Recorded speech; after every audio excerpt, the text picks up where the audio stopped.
Hail, friends of Middle-earth, draw near and hearken, for what we now recount is not set down in any appendix, nor inscribed in the letters Tolkien sent to those who sought answers. It is the tale of the silence that followed victory, that deep and lingering silence which remains long after the trumpets have fallen still, and causes one to wonder whether the war ever truly ended. We all know how the great tale unfolds. Frodo casts the ring into the fires of Mount Doom, the mountain erupts in wrath, Sauron is overthrown, and the free peoples return home to rebuild what was broken. Yet none speak of what became of Mordor itself. The land did not vanish. The fortresses did not crumble into dust and scatter upon the wind. And more importantly, what was Gandalf truly doing in those weeks after the coronation of Aragorn, while all others gave themselves to feasting and rejoicing? When the One Ring fell into the fires of Mount Doom, the Dark Tower collapsed. We know this from the writings themselves. And far away, even as Frodo claimed the ring for his own in the heart of Sammath Naur, the power in Barad-dûr was shaken, and the tower trembled from its foundations to its proud and bitter crown. The Dark Lord became suddenly aware of him, and his eye, piercing all shadows, looked across the plain to the door that he himself had made. In that blinding flash, the magnitude of his own folly was revealed, and all the devices of his enemies were laid bare. Then his wrath blazed in consuming flame, but his fear rose like a vast black smoke to choke him. That was the moment when everything changed. Yet the question remains, what was left behind? Mordor was no mystical realm that existed only by Sauron's will. It was a real place, carved from ancient mountains and fortified across thousands of years. The orcs fled or fell into chaos, yes, but the structures remained. Barad-dûr had stood for more than 3,000 years. It was raised in the Second Age with the power of the One Ring, and when that power was unmade, the tower fell. Yet buildings do not simply vanish. They collapse. They leave ruins. And in those ruins, things can hide. Tolkien understood this well. In his letters, he wrote that evil does not vanish when its master falls. It lingers. It waits. The land of Mordor itself was described as dying, but not dead. The sky cleared, the darkness lifted, yet the earth remained poisoned. The fortresses still stood in broken pieces, and beneath those pieces, something waited. Gandalf knew this better than any other. He was not merely a wizard who appeared to fight battles and offer counsel. He was a Loren, one of the Maiar sent to Middle-earth with the specific charge to contest the will of Sauron. His entire purpose in Middle-earth was to oppose the Dark Lord.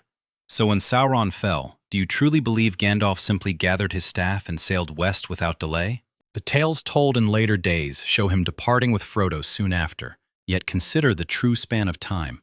There were weeks, perhaps months, between the destruction of the ring and Gandalf's departure from the Grey Havens. What was he doing in that interval? The records speak of feasts and celebrations, of the coronation of the king. Yet Gandalf is often described as being away on errands during this season. No one questioned it at the time. After all, he was Gandalf. He went where need called. But here the tale grows deeper and more shadowed. Throughout all Tolkien's writings concerning the Istari, one theme returns again and again.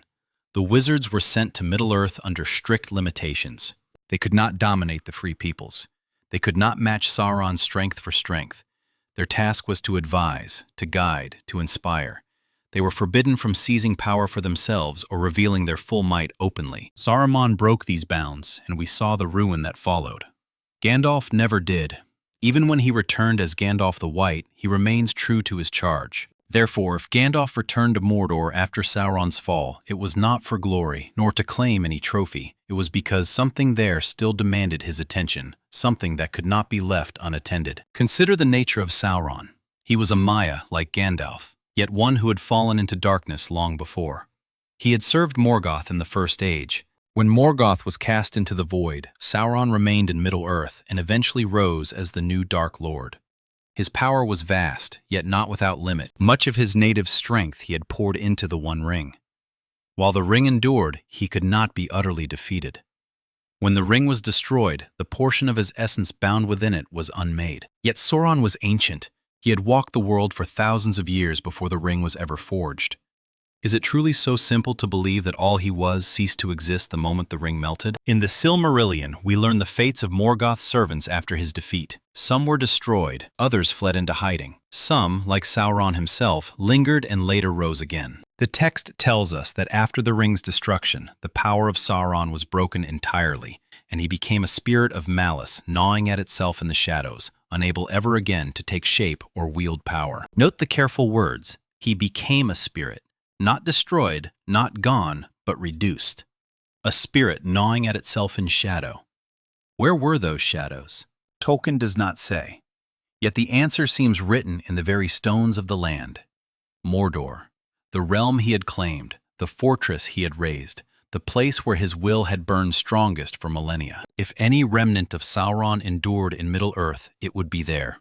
Gandalf understood this threat more clearly than any other. He had spent long years studying the enemy, learning his ways, grasping the depths of his methods.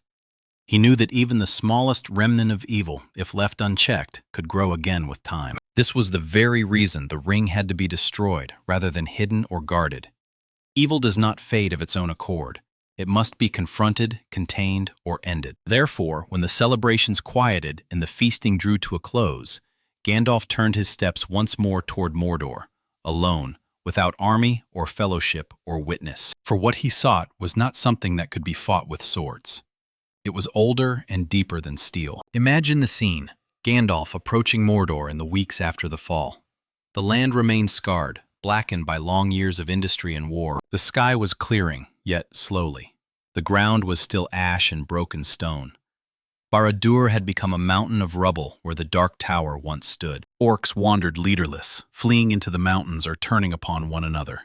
There was no organized resistance. Yet something else lingered, a feeling, a presence.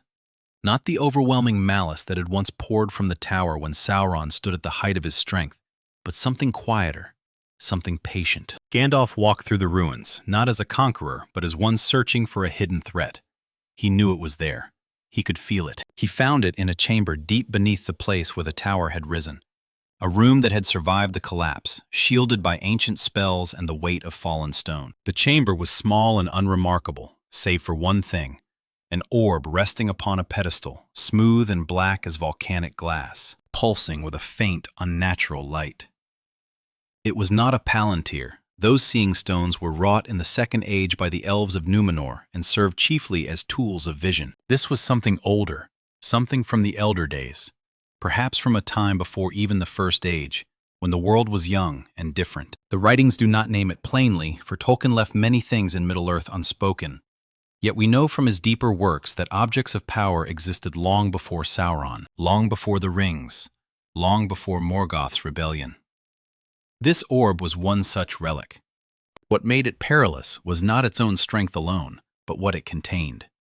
When Gandalf examined it, he sensed within it the remnant of Sauron's will, weak and broken, yet still present. Like a small flame in a vast dark room, small enough to cast shadows, to whisper, to call softly to any heart that might still prove susceptible. In his arrogance or desperation, Sauron had bound a fragment of himself to this object, perhaps as insurance, perhaps as a final hidden gambit. We cannot know when he wrought this binding.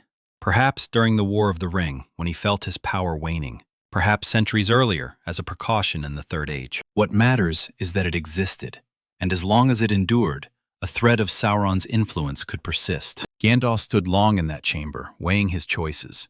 He could destroy the orb. That would have been the simplest path. Yet objects of power from the elder days are not easily unmade. The One Ring itself had to be cast into the fires where it was forged, for nothing else could destroy it. This orb might demand similar measures, and Mount Doom remained unstable. Moreover, shattering it might not end the threat. If it broke, would the essence within be released? Would it dissipate, or would it seek another vessel? The risk was too great. He could guard it, place it under heavy watch in Rivendell or Lothlorien. Yet that would mean keeping it within Middle-earth, where in time it might be found, stolen, or corrupted. Nothing in Middle-earth remained truly safe forever. History had taught that lesson many times. Therefore, Gandalf chose another way. He would take the orb away, not merely hide it, not merely guard it, but remove it from Middle-earth entirely, carry it to a place so remote, so inaccessible, that no hand would ever reach it again. The question was, where? Middle-earth had been mapped, explored, settled. Even the wild lands bore paths, names, and histories. Anywhere he concealed it within the known world remained a place that someone, someday, might reach.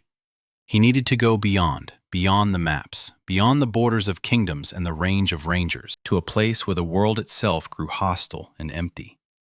In such a place existed the northern wastes, Fordodwife, the frozen lands beyond the furthest settlements of men, a region Tolkien mentions yet never fully explores. Before he left the ruins of Barad-dûr, Gandalf sealed the chamber behind him. He took the orb, wrapped it with care, and began the long journey northward. Yet he did not return to Minas Tirith. He sought out neither Aragorn, nor Galadriel, nor Elrond. This was a burden he would bear alone, for to involve others would place them in peril.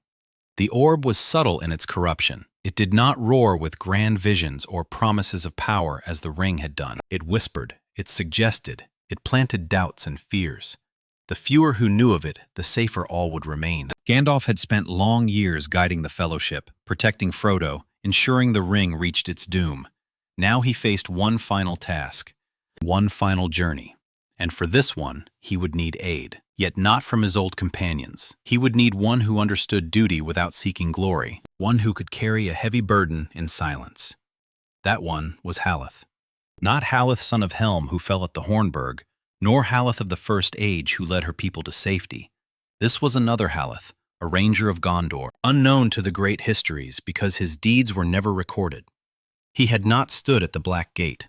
He had not fought upon the Pelennor fields. Throughout the war, he had patrolled the borders, tracked orc movements, defended small villages whose names would never enter the songs. He was skilled, loyal, and most importantly, he knew how to vanish.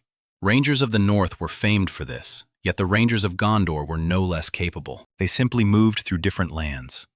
Haleth had spent years in the mountains east of Minas Tirith, learning the hidden paths that led toward Mordor's borders. He knew how to walk unseen. Gandalf found him 3 weeks after the coronation. Haleth was preparing to return to his post near the Ethel Duaf when a messenger brought a summons, not from the king, but from Mithrandir himself. They met in a small chamber in the citadel, away from the public halls. Gandalf wasted no words on pleasantries. He told Haleth that a task needed doing, one that required discretion and endurance. He did not explain what the orb was. He did not speak of Sauron's remnant or the danger it posed. He simply said that an object of great peril must be taken far away and buried where it would never be found. Haleth could have refused. He could have asked many questions. Instead, he looked at Gandalf, nodded once, and said he would do it. That was the kind of man he was. Gandalf gave him supplies, a map marked with a route leading north through Rhovanion and beyond, and one clear instruction: trust no one with the true nature of what you carry. To any who ask, say you bear relics from Mordor to be buried in the northern wastes. That much was true enough. The orb was a relic, and it would be buried. But the deeper reason, the danger it posed, that would remain between them alone. Haleth left Minas Tirith 2 days later, traveling light and avoiding the great roads. He did not look back. Behind him, the city was rebuilding. Ahead lay a journey that would take him through lands still scarred by war, then into wilderness, and finally into places where maps ended and only rumor remained. He knew not how long it would take, months certainly, perhaps longer, yet he had his orders and he would see them through. The first stages of the journey passed without great event. Haleth traveled north through Ithilien, which was slowly healing from long years of devastation. Trees were beginning to leaf again, streams ran clearer, folk were returning to their homes. He passed through villages where people repaired roofs and planted crops, and they waved to him as he passed. They did not know who he was or what he carried. To them, he was simply another soldier making his way home after the war. That anonymity was a form of safety. He crossed the Anduin at Caer Andros and continued north into Rhovanion. The land grew wilder, less settled. The shadows of Mirkwood loomed to the east, yet he kept to the western edges, following the feet of the misty mountains. It was during this stretch that Haleth began to notice small signs, a feeling of being watched, shadows that moved at the edge of vision. He was a ranger, trained to heed such things, and his instincts were keen. Someone or something was following him. At first, he thought it might be bandits or scattered remnants of Sauron's forces seeking easy prey. Yet the pursuit was too patient, too careful. Whoever followed him was not in haste. They were observing, waiting. That troubled him more than an open attack would have done. It spoke of intelligence. It spoke of purpose. And it meant that whatever Gandalf had given him to carry, someone else desired it. He began to take greater care, doubling back on his trail, camping in hidden places, moving at odd hours. Still, the pursuit continued. Twice he caught glimpses of figures in the distance, dark shapes that vanished when he looked directly at them. They were not orcs. Their movements were too deliberate, too coordinated. Nor were they ordinary men. There was something wrong about them, something that made his skin crawl even from afar. He began to suspect they were servants of the enemy who had survived Sauron's fall, leaderless yet not powerless, drawn to the orb by whatever dark resonance it still held. That was a grave problem. If they were drawn to it now, while he still moved through lands with settlements, what would happen when he entered the true wilderness? Haleth weighed his choices.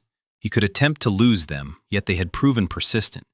He could try to fight them, yet he knew neither their numbers nor their full strength. In the end, he chose to continue as planned and deal with them when the moment came. He would not be turned from his mission. Gandalf had trusted him with this burden, and he would see it through, whatever followed. Yet he made one change to his route. Instead of heading directly north through open country, he turned toward the borders of Lothlorien. Not entering the forest itself, for that would require permission he had no time to seek, but close enough that the presence of the elves might discourage his pursuers. It was a calculated risk, and it succeeded. The shadows that had dogged him drew back as he neared the Golden Wood. They did not vanish entirely, yet they kept their distance. It was near the borders of Lothlorien that Haleth met Areleth. She stepped from the trees one evening as he made camp, appearing as though she were part of the forest itself. An elf, tall and fair, clad in gray and green that rendered her nearly invisible among the leaves. Haleth reached for his sword, but she raised a hand in peace. She named herself one of the Galadrim, the people of Lothlorien. She said she had been watching him for 2 days, not as an enemy, but out of concern. It was not often that a lone ranger passed these lands carrying something that cast so dark a shadow. She had felt it from many miles away, not the orb itself, but the darkness it cast upon the world around it. Haleth remained wary. Gandalf had warned him to trust no one, yet Areleth did not press for details. Instead, she spoke of dreams, visions of a journey northward, of ice and darkness, of a choice that would decide whether the shadow truly ended or merely slept. The dreams had grown stronger for weeks. When she sensed the relic passing near her home, she knew the dreams concerned this journey, this ranger, and whatever he carried. She did not ask to see the burden. She did not demand explanations. She simply said she believed she was meant to aid him, that the Valar themselves, or the memory of them, were guiding her steps. Haleth did not put great faith in prophecy. He believed in duty, in skill, and in resolve. Yet he also knew that elves saw deeper into the world than mortal eyes could reach, and he knew he was being hunted by foes he could not easily shake. If this elf truly wished to help, and if her presence might offer protection or advantage, it would be folly to refuse. So he agreed, though he still did not reveal what he carried. She seemed to accept this. From that day they traveled together, and Haleth found that her company lightened his burden in ways he had not expected. She knew the land. She sensed danger before it drew near, and most importantly, she could keep watch while he rested. The shadows still followed, yet they kept greater distance. 2 travelers were harder to ambush than one, especially when one of them was an elf of Lothlorien. They journeyed north for many weeks, leaving the borders of Lothlorien behind, and entering lands that grew ever wilder and colder. The trees thinned, then vanished. The ground changed from grass to stone to stretches of frozen earth. They crossed rivers that bore no names, climbed ridges that offered only views of further emptiness. Areleth spoke to him of the elder days, when these lands had been different, when elves had dwelt here before turning west or retreating into the deeper forests. She spoke of the wars against Morgoth, of the breaking of Beleriand, of losses that made the War of the Ring seem small by comparison. Haleth listened and learned. He began to understand that the world was far older and stranger than he had ever imagined. It was during one of their brief rests that Areleth finally asked him about the relic. Not what it was, but why it had to be taken so far. Haleth hesitated, then gave her as much of the truth as he dared. He said it was a remnant of Sauron's power, something that could corrupt or call to those with dark intent. It had to be carried beyond the reach of any who might seek to use it. Areleth nodded slowly. She said that made sense, yet it raised another question. If the relic was so dangerous, how could he be certain he himself was not being corrupted by it? Haleth admitted he did not know. He said he tried not to dwell upon it, but to focus upon the task. Aerolith studied him for a long moment, then said she would watch for any sign. If she saw him growing darker, more suspicious, or gripped by irrational fear, she would tell him. That was the best they could do. As they pressed farther north, the pursuit grew bolder once more. The shadows that had hung back now drew closer. Haleth and Aerolith saw them more clearly, figures cloaked in black, moving with unnatural speed across the frozen ground. They never attacked by day, yet at night they would circle the camp, just beyond the reach of firelight. Aerolith could see them more sharply than Haleth. She said they were men, or had once been men. Now they were something else, wraiths perhaps, though not as mighty as the Nazgul had been. Servants of Sauron so twisted by his will that they could not release themselves even after his fall. They were drawn to the orb as moths to flame, compelled by the faint remnant of their master's essence within it. The situation grew dire. They could not flee forever, and the closer they drew to their goal, the more remote and perilous the land became. They needed aid. It came from an unexpected quarter, a dwarf named Brogar. He appeared one morning as they broke camp, stepping from behind a rock formation, with his axe upon his back and a letter in his hand. The letter was from Gandalf, written weeks earlier and delivered by ways Brogar did not explain. It simply stated that Haleth would need help upon the final leg of the journey, and that Brogar was the one to give it. The dwarf had been traveling for a month to reach this place, following directions that seemed impossible yet had proven true. He knew neither the nature of the mission nor what they carried, yet Gandalf had asked, and that was enough for him. Brogar brought not only strength and skill at arms, but knowledge. Dwarves had ventured into the northern reaches of Middle-earth in ages past, seeking minerals and places to found new halls.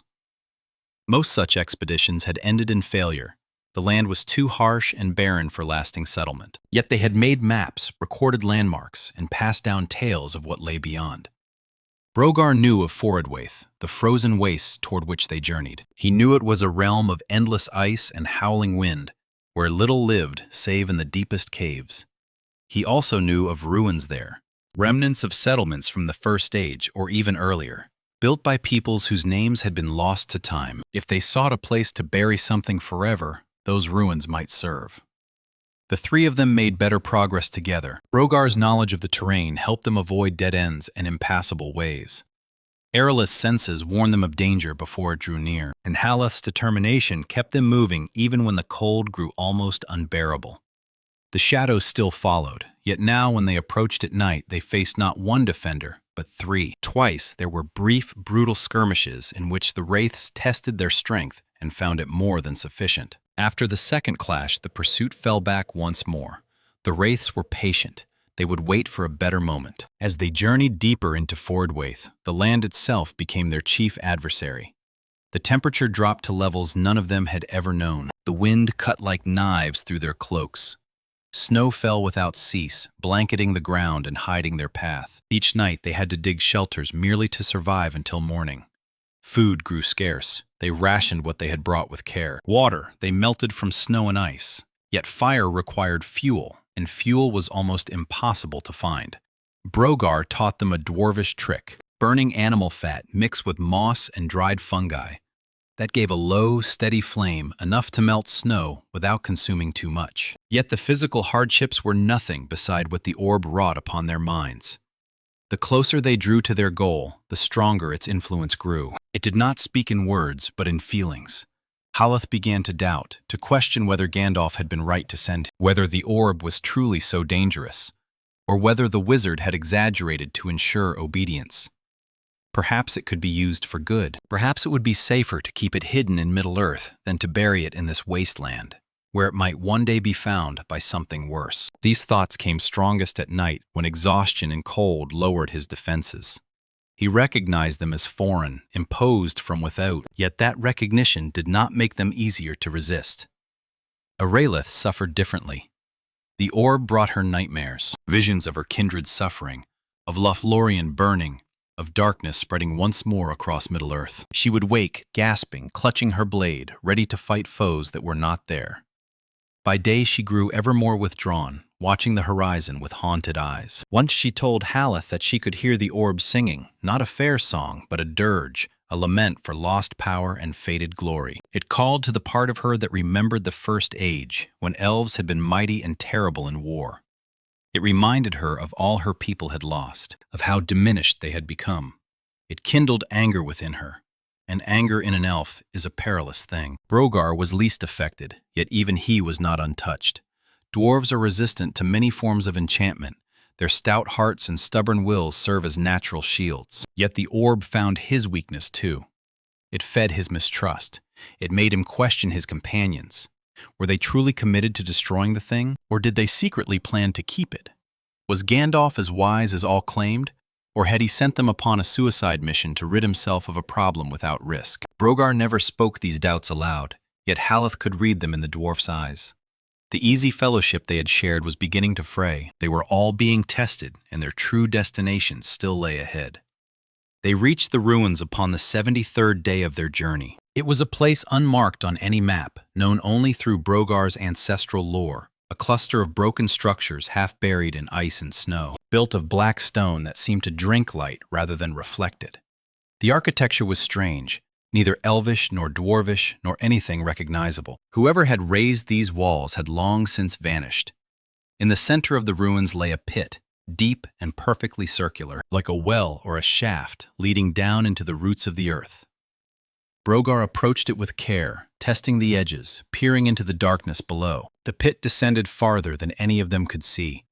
When Brogar dropped a stone into it, they counted nearly 10 heartbeats before hearing the faint sound of impact. It was hundreds of feet deep, perhaps more. Haleth looked at his companions and said quietly, "This is the place. Here it ends." They made camp that night in one of the ruined halls, using the broken walls for shelter against the wind.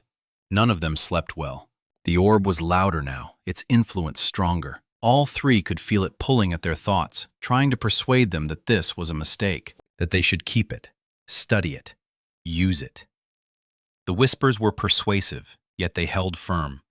They had come too far to fail now. The next morning they prepared for the final act.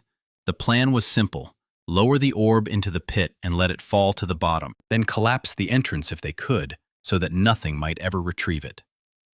Yet as they stood at the edge of the pit, ready to let it go, they realized they were not alone. The wraiths had caught up. Not merely the few that had followed them, but others, a dozen at least, emerging from the ruins and surrounding them in a loose circle. They did not attack at once. Instead, they stood and watched, their empty eyes fixed upon the orb in Haleth's hands. One stepped forward. When it spoke, its voice was like wind through broken teeth. "Give it to us. The Master's will endures. What you carry belongs to him. Give it freely, or we will take it by force." Haleth tightened his grip upon the wrapped orb and answered, "Your master is gone. What remains of him deserves nothing but to be forgotten." The wraith tilted its head. "Forgotten? No, he will never be forgotten. Even now, a part of him lives. It calls to us. It calls to you." You feel it, do you not? The weight of it. The burden you were never meant to carry. Such power will destroy you as surely as it destroyed him. There was truth in those words. The orb was destroying them, bit by bit, day by day. Yet that was all the more reason to finish what they had begun. Aeroleth drew her sword, and the blade seemed to shine with its own cold, clear light. "We have come too far to be halted by shadows. If you want what we carry, you must go through us." Brogar hefted his axe and grunted, "Aye, and I've been itching for a proper fight. Sitting by campfires every night grows dull." The wraiths hesitated. They were drawn to the orb, compelled by it, yet they were not mindless. They could sense the strength in these three travelers. This would not be an easy victory. Yet they also knew their numbers were greater. They had patience. They had time. Except they did not. Haleth made the choice in that instant. He turned from the wraiths, stepped to the edge of the pit, and cast the orb into the darkness. For a moment, everything stopped. The wraiths froze, watching the orb vanish into the depths. Haleth expected them to rush forward, to try to seize it. Instead, they began to scream, a horrible wailing that echoed across the frozen wastes. It was not rage. It was loss.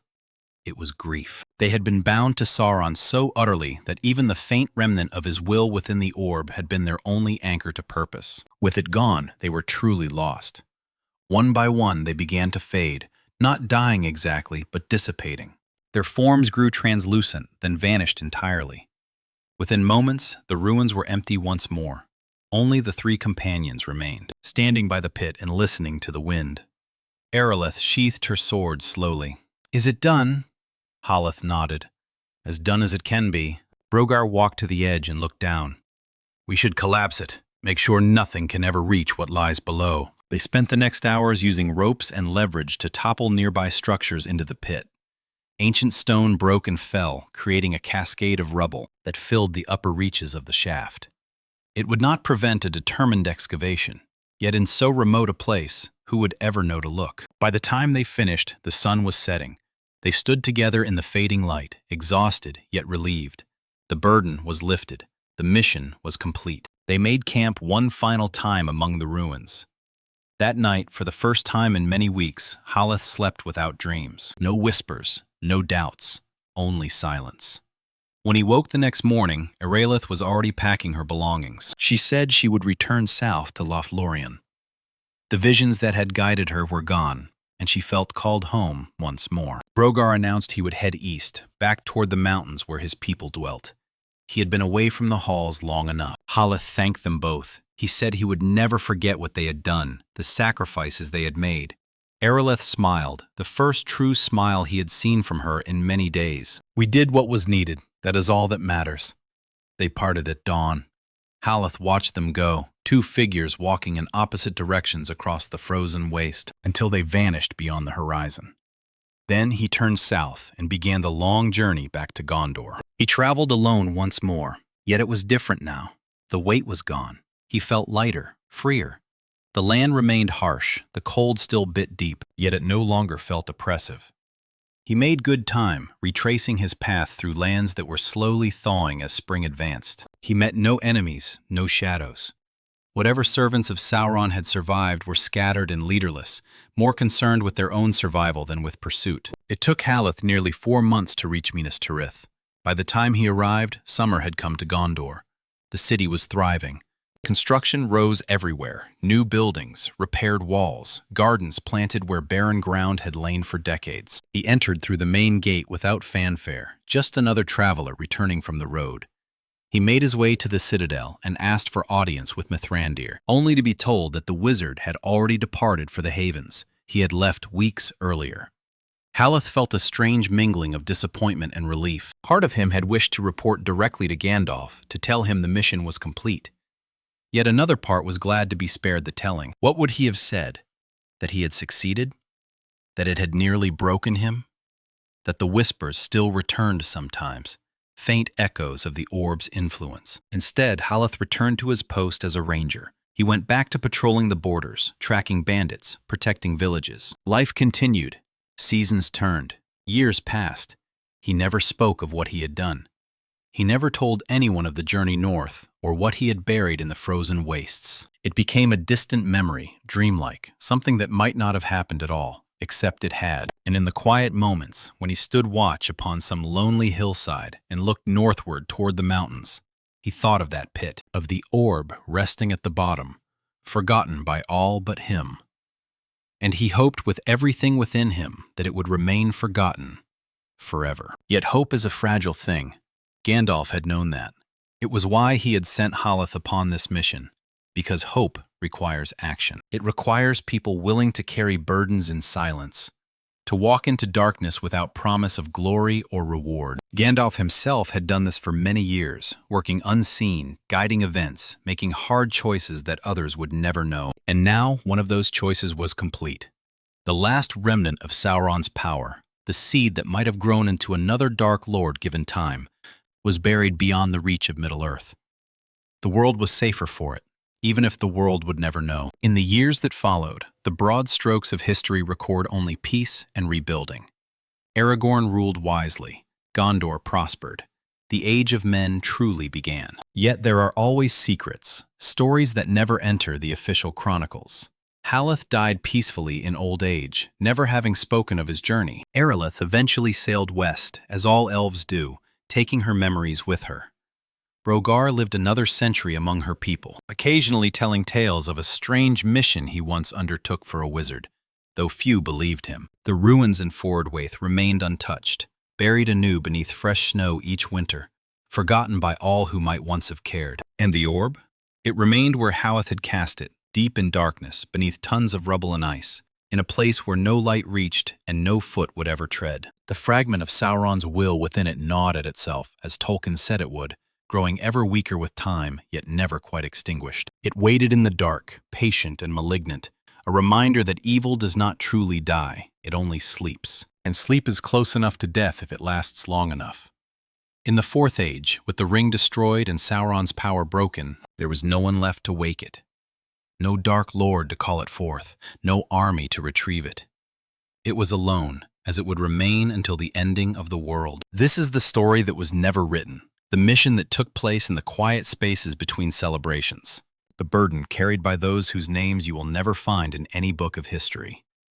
Tolkien understood that the greatest heroes are often those who labor in shadow, who do what must be done without seeking recognition. He wrote of Frodo and Sam, two hobbits who saved the world while others fought great battles. Yet there were always others, rangers who patrolled forgotten borders, elves who kept watch in ancient woods, dwarves who traveled impossible distances because a friend asked. These were the ones who kept Middle-earth safe, not through grand deeds, but through quiet, steadfast endurance. So when you think upon the ending of the Third Age and the dawning of the Fourth, remember that the story did not close with the destruction of the ring. There were consequences to manage, loose threads to tie, dangers yet to address. Gandalf knew this. He had lived long enough to understand that victory is never final. There is always something left behind, some remnant of darkness that must be dealt with before true peace can settle. And he dealt with it in the only way he knew, by trusting others to carry burdens he himself could not bear alone, by recognizing that he would soon leave Middle-earth, and that the future would rest in the hands of those who remained. Haleth was one of those hands, a ranger who became more than he ever dreamed, who walked to the edge of the world and back, who buried something that should never be found. His story reminds us that heroism is not always found in battle or in songs of glory. Sometimes it is found in endurance, in carrying weight that no one else sees, in making choices in darkness, and living with the silence that follows. These are the tales that matter, not because they are grand or stirring, but because they are true in the ways that truly count. And that, in the end, is what Middle-earth was truly about. Not the magic, nor the monsters, nor the epic clashes of armies, though those things had their place. It was about people, ordinary in their own eyes, who rose to do extraordinary things, because they must, because no one else would, because the alternative was unthinkable. Tolkien spent long years shaping this world, filling it with languages and histories, with peoples and cultures. Yet at its heart, Middle-earth was a stage upon which to explore what makes someone a hero. Not power, not destiny, not prophecy, but choice. The choice to keep walking when every voice says stop. The choice to bear a burden no one else can see. The choice to step into darkness, trusting that light may yet be found on the far side. Haleth made that choice. So did Areleth. So did Brogar. And in doing so, they helped ensure that the victory won at Mount Doom would endure, that the Fourth Age could dawn without the lingering shadow of Sauron's will hanging over it. They asked for no thanks. They expected no songs. They simply did what needed doing and then walked on. That is the true magic of Middle-earth, not spells or rings or ancient powers, but the quiet, stubborn courage of those who refuse to yield, who keep fighting, even when the fight seems hopeless, who carry on because someone must. So when we speak of what Gandalf did during the War of the Ring, how he guided the Fellowship, how he rallied the hosts of men, how he faced the Balrog and returned stronger, perhaps his greatest work came afterward, in the quiet that followed victory, while others celebrated. He returned once more into darkness.